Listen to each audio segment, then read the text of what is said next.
Good day, sir. We are from Group E. Here is our group members. In this video, the real-life problem chosen by our group to solve is cyberbullying. In today's technology age, social media are gradually widespread and bring a lot of convenience to people. However, it also brings some disadvantages such as cyberbullying. Nowadays, 3 out of 10 Malaysian young people are cyberbullied on a daily basis. According to Report Malaysian recent statistic, 28% of 6,953 Malaysian young people per recent said they have been victims of cyberbullying, with 43% experiencing it through online game, private messaging, and social media apps such as Facebook, Instagram, WhatsApp, YouTube, and Twitter. So, what is cyberbullying? Cyberbullying is bullying occur via the use of digital technology. It may occur on social media platform, messaging platform, and gaming platform. It is continuous behavior intends to scare, offend, or shame individuals who are targets. Here are several examples. First, sending nasty, abusive, or threatening message, image, or video through messaging platform. Second, spreading lie about someone or uploading embarrassing photograph or video of them on social media. Third, impersonating someone and sending unpleasant message to others on their behalf or using fake accounts. Then it's about material to use to solve the cyberbullying. The first one is poster. The main function of a poster is to capture a person's attention with a message to stop cyberbullying with a simple information and picture.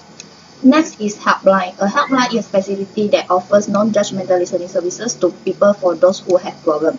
This service is mostly offered through call-in on a phone line, while some helplines work 24 hours every day. Others have specific working hours. A caller who in emotional distress can call the helpline and seek support.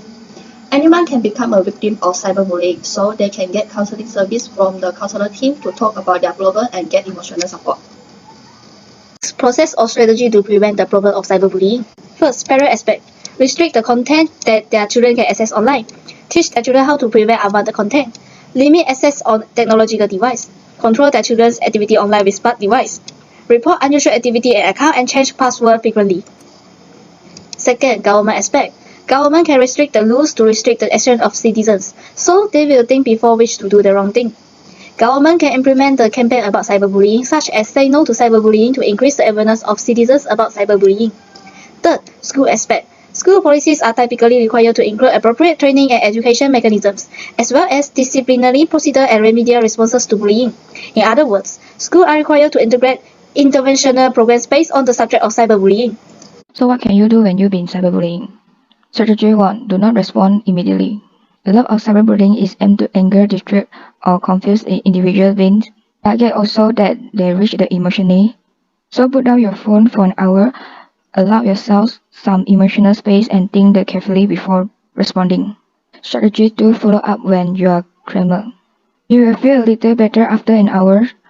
You may now go back to online, possibly with a friend or family members in the room with you.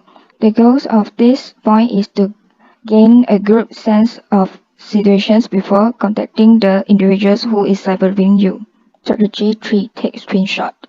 Screenshots are the best approach to report the cyberbullying. After all, the person who is cyberbullying you may remove their comment or photo if they realize it won't get them in trouble. Strategy 4. Try not to check your posting as frequently. When you are in the thick of cyberbullying attack, it may feel as in the cyberbully is literally in the room with you, shouting things in your ears and demanding your attentions. But it does not have to be the case. As a result, the bullying will feel less persistent and you will be able to take a break from the online world to care for yourself. Strategy 5. Report and block. Most social network companies try to make you feel safe while using their service. They don't want you to be a victim of their cyberbullying, so they will include the loss of your interest to keep you secret. For innovations, all these strategies to prevent the problem of cyberbullying can link with some ethical theory that we learned in this course. But utilitarianism in these ethical theories that determines right from wrong by focusing on outcome and hold it the most ethical choice is the one that will produce the greatest good of the greatest numbers. The theories involve actions that fosters happiness or pressures and oppose the actions that cause the unhappiness and harm. Well, based on deontological theory, rational and individual determinations can be linked into this video. For example, the reasons a rational persons would think an act of cyberbullying will cause others being distressed and sad.